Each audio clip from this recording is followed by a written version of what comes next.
Olivia pushed me in front of a well-dressed lady. Sister should go with the aunt and uncle. I want to give this chance to my sister. Her voice brimmed with forced enthusiasm. The lady's gaze shifted to my sallow, undernourished face. Would you like to come home with me? The fog of confusion lifted as I realized we'd been reborn to this pivotal day at the orphanage when adoptions happened. I was 7 now. Olivia 6. This elegant woman before us was the same Mrs.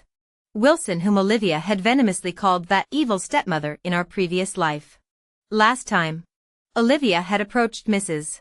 Wilson first, batting her doe eyes while cooing, "Mommy, I want to be your daughter."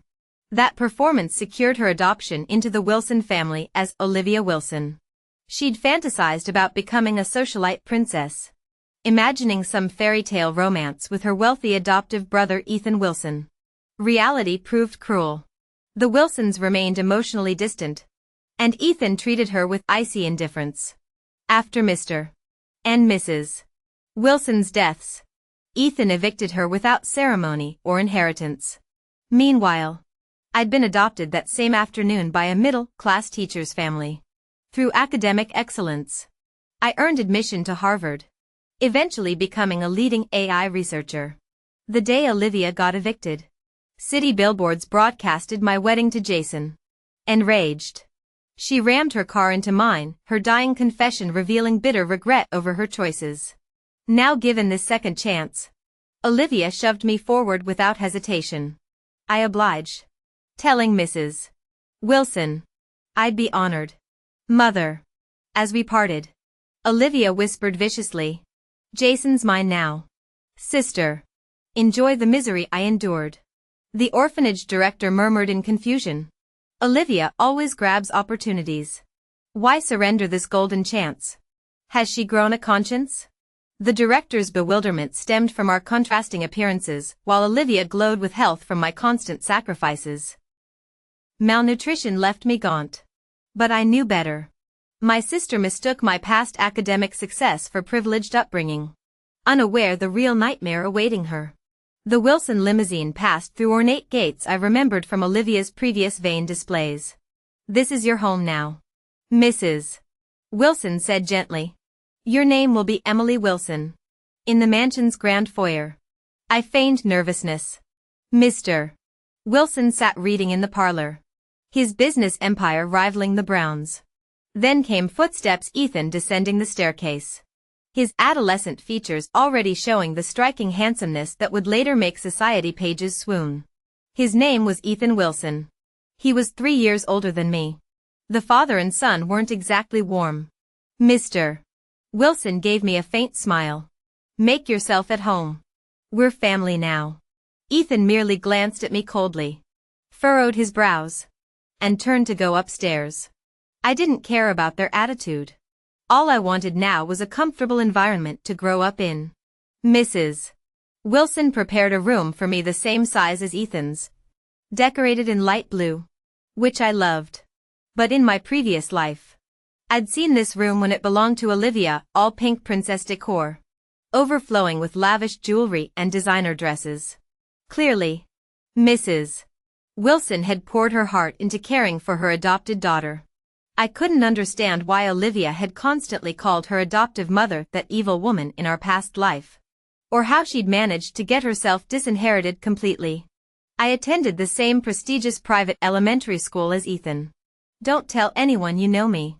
The 12-year-old tossed his messy bangs, swinging his leather backpack with practiced nonchalance. He climbed into the waiting town car but left the door gaping open. "Waiting for me." I smiled. "Okay, Ethan." Ethan's hazel eyes flashed. "And don't call me that either." Delayed by my orphanage year, I entered first grade where I inevitably encountered Olivia. The radiant joy she'd shown during her rebirth revelation at the orphanage had vanished, replaced by dull resentment. When she saw me, her face contorted. "Emily, you did this on purpose. You remember everything too." "My name's Emily. Get therapy." I brushed past her into the classroom. Olivia's nails dug into her palms as she scrutinized my expression. I ignored her theatrical glare, claiming the back corner desk. In my first life, the Peters had appeared perfect, respected educators. Model parents. But behind closed doors, they'd forced me to solve college-level equations at 9 years old. Starved me for incorrect answers. Left scars hidden under school uniforms. Their disciplinary closet still haunted my nightmares. At 19, I'd finally gathered enough evidence to destroy them. The night before my lawsuit filing, Olivia ran me down with her convertible. Now I understood her hysterical, poisonous stepmother accusations were pure fiction. The Wilsons might not hug me goodnight, but they'd never once raised their voices. Mrs. Wilson consulted interior designers for my room. Mr. Wilson quietly doubled my college fund after seeing my physics grades. Ethan still pretended I didn't exist. But last week I'd caught him threatening a classmate who mocked my orphanage clothes. This was enough. More than enough. My daily necessities and lifestyle were exactly the same as Ethan's. He routinely showed care for my well-being without pressuring me to achieve unrealistic expectations. After years of peaceful coexistence, our relationship evolved from "don't call me brother" to "you must only call me brother from now on." I later discovered Ethan had emotional detachment disorder. The Wilson family adopted from the orphanage because Mrs. Wilson became infertile after childbirth. With the Wilsons often occupied, doctors recommended medication for Ethan and a companion. Initially, Mrs. Wilson preferred adopting the lively younger girl, but noticing her reluctance, chose me instead. Now thoroughly transformed by the Wilson family's nurturing, I bore no resemblance to my former self. Olivia's story differed. Since elementary school, she'd fixated on me with venomous glares. While academics came easily through middle school, high school left her gaunt and barely passing. The Peters likely feared public scrutiny, keeping their abuse survivable. Olivia clung to the belief that college would grant escape like my previous life's redemption, waiting to witness my downfall. But fortune favors the deserving. She witnessed the entire Wilson family escorting me to college entrance exams, saw me emerge first for media interviews and family photos. Through the crowd, Olivia waved as if wanting conversation, assuming our paths would diverge post-graduation. I approached her after informing my family. Olivia's sunken eyes and toxic expression mirrored her past life vehicular rage. Maintaining composure, I asked, "What is it? You don't deserve this happiness." She spat, face contorted. "You should have died with our parents. You stole my life. Those should be my parents." Her hand flew toward my face. I flinched, clutching my scarred forearm. But the blow never landed. Ethan materialized like protective bamboo, intercepting her strike. "Explain yourself," he demanded coldly. "Brother, you're taking her side?" Olivia struggled against his grip. Ethan laughed harshly. "She's my sister. Should I help you instead?" "I'm your real sister, Ethan. I'm Olivia." Her scream made him recoil, pulling me away. "Let's go, sis. This place reeks of filth." Her words resurrected the fire I'd tried to forget. Our biological parents, ordinary workers, once showered us with love. Fathers after work pastries, mothers braided hairstyles and matching dresses. But everything changed. Olivia's sweet-talking won father's favor, claiming my desserts. Her play-acting as princess made me the servant. Gradually, father's treats became hers first. Leftovers for me. Mother stopped styling my hair, tasking me with Olivia's elaborate braids before tending to my own plain locks. The hand-me-downs from my younger sister Olivia always came to me after she'd worn them to tatters. I didn't understand. I'd rebelled, cried, thrown tantrums. All I ever got were eye rolls and sneers from our parents. "Olivia's your baby sister. Can't you be more accommodating? She's so adorable. While you just mope around all day." But Mom, Dad, I wasn't always like this. Each failed rebellion left me quieter, until silence became my default. Maybe this change in me made them love me less. If they poured more affection into their precious Olivia, that was fine. That's what my 5-year-old self believed. The day everything changed started with Olivia demanding we act out her favorite game, maid serving princess. The maid had to bake pastries for royalty. Frozen at the kitchen doorway. I earned our parents' familiar scorn. It's just pretend. Why make it difficult? We showed you how last time. Dragging a stool to the stove. I turned the gas knob. No flame appeared. Just sinister hissing and acrid fumes. Olivia flounced in waving her doll. Floral perfume briefly masking the danger. I need help lighting it. I whispered to Mrs. Wilson. Hopeless child. She threw up her hands. Who raised this simpleton? Mr. Wilson craned his neck. Where's Olivia? In the kitchen. I mumbled. They rushed past me muttering. The kitchen's dangerous. Our baby might get burned. Wait, they knew about the danger? Then why send me in? From the doorway. I saw the microwave light glowing, with Olivia's doll inside. 3 steps down the hallway. The explosion tore through the house. Mr. Wilson emerged as a human torch, shoving Olivia to safety. The neighbor's uncle called 911 while we stood watching flames consume our home. When firefighters finally extinguished the blaze, my relief outweighed grief as I stared at the charred remains. Bad daughters feel this way. My 6-year-old heart decided. Emily. Earth to space cadet. Ethan's knuckle flick brought me back to the car's leather seats. His frown softened when I forced a smile. Just tired. I lied. Ethan snorted. Eyes back on the road. Cry if you want. Flunking calculus isn't the end. His emotional detachment had improved significantly. He'd learned to care for family members and for me. I knew he was trying to distract me. It didn't matter, that fire felt lifetimes away. Separated by 2 existences. During our year at the orphanage, Olivia constantly accused me of burning our parents to death. But was it truly my fault? Trapped between guilt and doubt, I unconsciously shouldered the responsibilities of an older sister. I gave her my orphanage meals and donated clothing. I drifted through that year in a haze until the Wilsons and the Peters arrived. At 7 years old, I thought I'd finally get enough to eat. Yet even after changing environments, regular full meals remained elusive. Still, I wasn't the wooden child my birth mother described. I proved myself clever and driven. When college entrance exam results were released, the Wilsons threw me a small celebration. Though they disliked crowds, they wanted to showcase their accomplished daughter.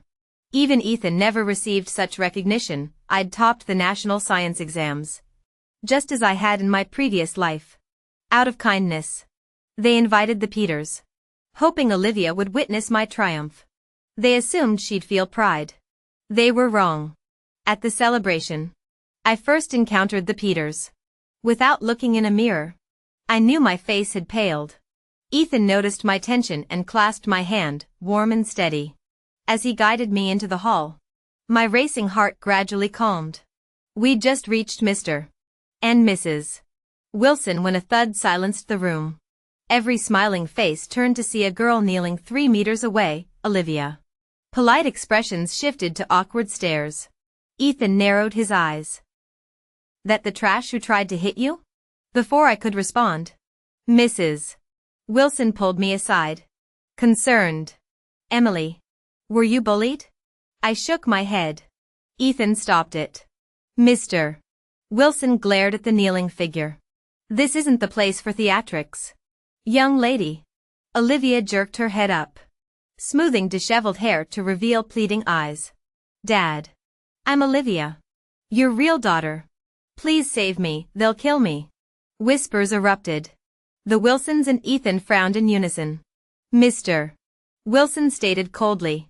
You're Emily's sister? We've never met you.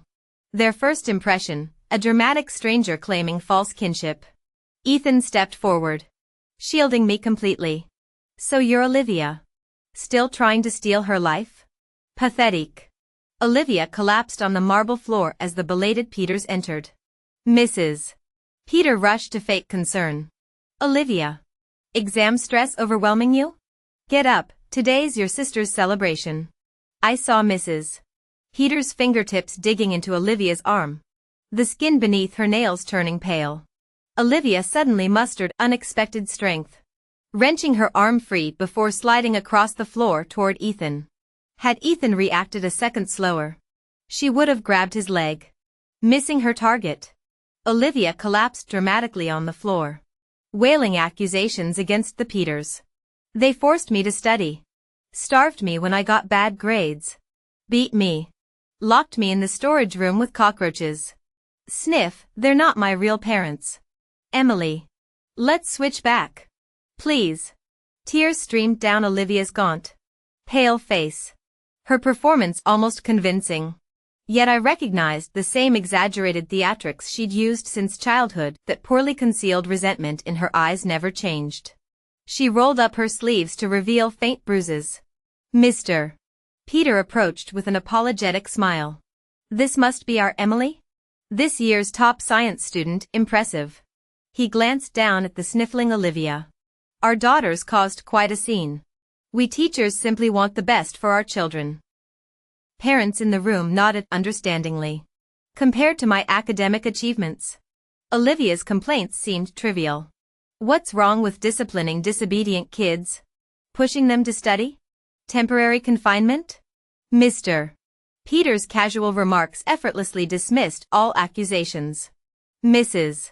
Wilson patted her chest in relief. Thank goodness we adopted Emily. I lowered my eyes, smiling faintly. Olivia. You fool. If it were that simple, would I have waited until college in my past life? In my previous existence, I'd scored 725 on college entrance exams. The Peters moved near my campus during freshman orientation, forcibly withdrawing me from dorms to live under their control. That suffocating arrangement later became my opportunity. I planted hidden cameras throughout their home. The footage revealed their darkest secrets, multiple adopted children before me. Less intelligent, less durable. Some returned. Some didn't survive. They'd exploited my problem-solving skills, publishing my academic insights under their names. When I took the footage to police sophomore year, they dismissed it as illegal surveillance. Standing helpless outside the station, I encountered Jason, the notorious playboy who'd supposedly reformed after chasing one girl for 2 years. Olivia thought him her Prince Charming, never realizing he was the darkest abyss. This lifetime, I'm free from the Peters. No need to risk gathering evidence. The Wilsons personally helped me pack dorm supplies, Ethan carrying my luggage. We attend the same university now. He studies finance. I pursue physics. Campus gossip says Ethan's one of the top heartthrobs. When roommates learned he's my brother, they nearly fainted. They said Ethan came from a good family, had excellent character, and top-notch grades, the perfect high-quality man. I thought they were right. Since Ethan gradually recovered from his illness, he'd become much more cheerful.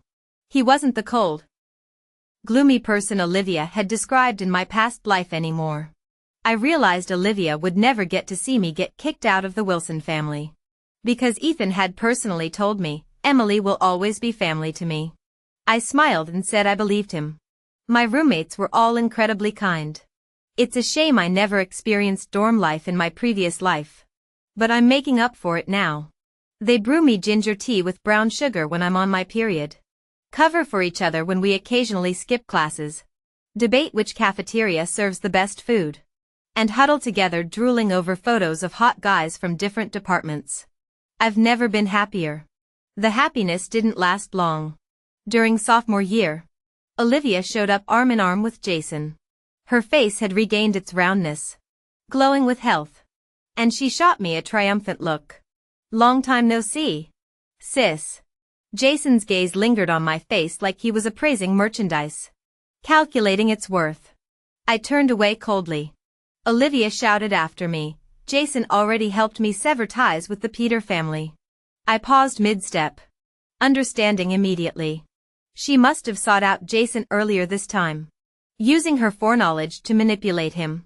Pathetic. Did she think I'd cut ties with our family in the past life just because of Jason? I replied flatly, congratulations. Congratulations on reaching your next life milestone, little sister. Straight into the next abyss. Behind me, Olivia's whiny voice carried, "Jason. My sister's such a wet blanket. I can't stand seeing her on campus." Apparently she'd bided her time for a year, leveraging her past life memories to cozy up to Jason and get into this university. The Browns were powerful, but even they couldn't control everything at a top-tier school. The idea that Olivia could get me expelled through Jason's connections was laughable. Like in my past life, I joined the physics research team I loved. My advisor was one of the nation's top experts in the field. He valued my work too much to let some rich kid's whims affect my position. Besides, everyone knew I was publicly recognized as a Wilson now. Jason would have to consider the Wilson family's stance before making moves against me. Sure enough, while I was deep in research one day, my advisor pulled me aside. "Have you made enemies recently?" Jason and Olivia immediately came to mind. Seeing my expression darken, he patted my shoulder. "Don't worry. You're my student, I know you don't go looking for trouble. If anything happens, come to me." I thanked him gratefully. I'm not the confrontational type, I just want peace. But sometimes, the more you avoid rabid dogs, the harder they chase you. Better to put them down fast. Today's news cycle was dominated by Jason. 80% of headlines featured that bastard. Hashtag Jason Brown. Scion of the Brown family. Arrested for alleged prostitution ring involvement. Hashtag the extravagant lives of the wealthy. Hashtag Brown Corporation under tax and audit investigation. Hashtag Brown family's alleged criminal ties under probe. Hashtag. The heavily pixelated video made my chest tighten. In my past life, I was the one behind those blurry filters. The couch dipped as Ethan settled beside me. "What's got you so upset?" Today marked my 20th birthday, and the collapse of the Brown Empire. My self-gifted present. I locked my phone, flashing a bright smile. "Nothing." Ethan hesitated but said nothing. Presenting an exquisite cake, mine alone. Closing my eyes, I wished, "May the stars guide my journey. May we weather every storm together." I divided the cake into 4 equal slices for Mr. Wilson, Mrs. Wilson, my brother, and myself. Through the candlelight, Ethan's eyes sparkled with quiet warmth. The Brown trial captivated the nation. During the public hearing, Olivia took the stand as a victim. Live cameras captured her tearful account of being seduced by Jason's charm, drugged, and trapped in that vile club booth. Her raw vulnerability stunned viewers. Few had realized she starred in those infamous videos. Public opinion polarized. Olivia chronicled her first, second, third coercion until the judge cut her off. "Your Honor," she declared. "Tears replaced by steel? Victims deserve sunlight. We must confront our past to destroy it." The judge coldly interrupted. "Stay on topic." Watching via live stream, I noted Olivia's newfound shrewdness. Leveraging her viral fame, she amassed millions of followers as a social media influencer. Had she quit while ahead, life might have been smooth sailing. Then came the live stream where Olivia appeared with swollen cheeks. Fans bombarded the chat. "Who hit you?" She demurred until gifts flooded the screen. Finally, she giggled through tears. "Actually, I have a sister." Cyberbullying engulfed me. My name trended nationally. Strangers flooded my phone with hateful calls, texts, and WeChat requests, their verification messages crammed with vitriol. Their words couldn't touch me. The Wilson family was affected. I found Olivia's live stream replay to see what nonsense she was spouting. "My sister burned our biological parents to death when she was 5. We stayed at the orphanage for a year until a wealthy man from the Wilson family wanted to adopt me. But my sister stole the opportunity. Later I was adopted by another family who treated me like livestock, leaving me covered in wounds every day until I nearly had a mental breakdown and my grades plummeted. After recovering for a year, I worked hard to get into a top university. My sister introduced me to Jason. I thought he'd be my salvation. But sob stories piled up, each fact distorted beyond recognition. The comments overflowed with comfort for her and curses wishing me death. I couldn't fathom why she harbored such hatred. Did she remember being the 4-year-old who put a perfume-drenched doll in the microwave? I remembered with crystal clarity. In my previous life, I'd been trapped in that memory, locked in dark storage rooms, compulsively reliving the flames that once illuminated my darkness. That doll with its tattered clothes and matted blonde hair. The crooked label bearing my name. Who truly killed our parents? Was I at fault? But did I deserve all the blame? Evidence had turned to ashes along with our parents and that doll. Olivia had grown cunning. Her preemptive strikes planted narratives in viewers' minds, making any rebuttal sound like excuses. Even if the Wilsons publicly defended me, they'd be dismissed as accomplices. Ethan replaced my SIM card, his large hand gently patting my head. Don't worry. I'll handle this.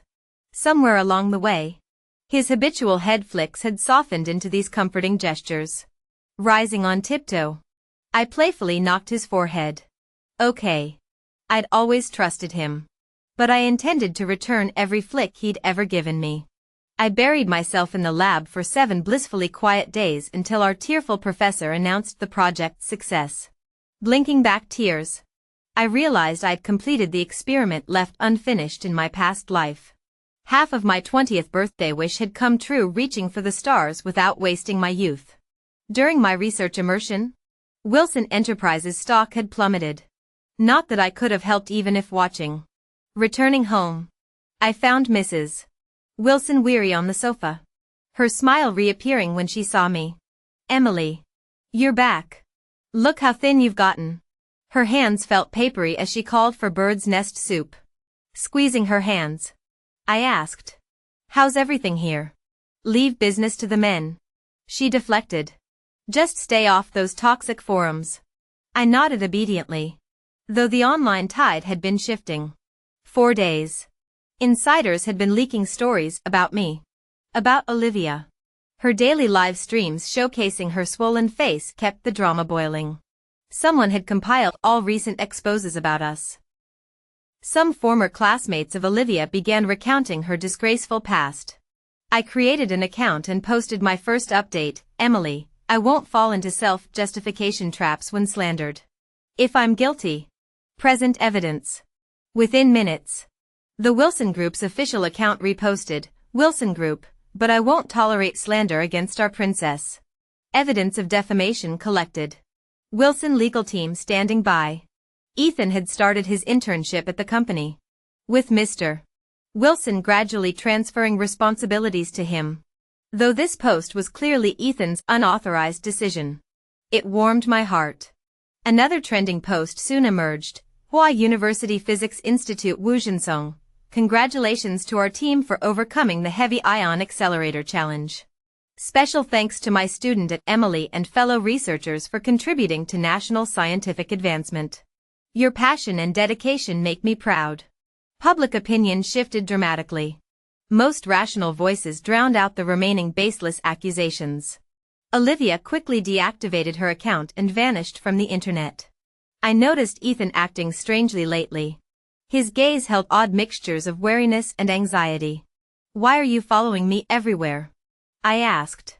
He averted his eyes with a dismissive snort, yet kept trailing me step for step through the bustling streets.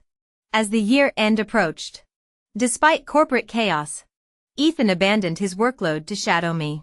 Snowflakes suddenly kissed my cheeks mid-stride, reminding me today marked the anniversary of my previous life's end, that first snowfall as unpredictable as Olivia's speeding car. While returning home with groceries, a vehicle accelerated toward us at the estate gates. Through the windshield, I clearly saw Olivia's contorted face mirroring her previous life's final moments. Frozen in place, I barely registered the collision's deafening crash before hearing Ethan's whisper, "This time, I saved you." After Olivia's imprisonment, I visited her final time. Through thick glass, I lifted the receiver first. "Remember the doll you put in the microwave?" Her venomous glare transformed into terror. I watched her descend into hysterics until guards dragged her behind iron doors. Xuanzi argued human nature tends toward evil. My sister proved this true. While I fought my darker impulses through ethics and law, she embraced malice, ultimately reaping what she sowed. Both starved for affection. We chose different paths. There's no shame in craving love through trial and error. I found genuine connections. But my sister chased every scrap of false affection, expecting maximum returns for minimum effort. How could that work? When even your own sister stops loving you.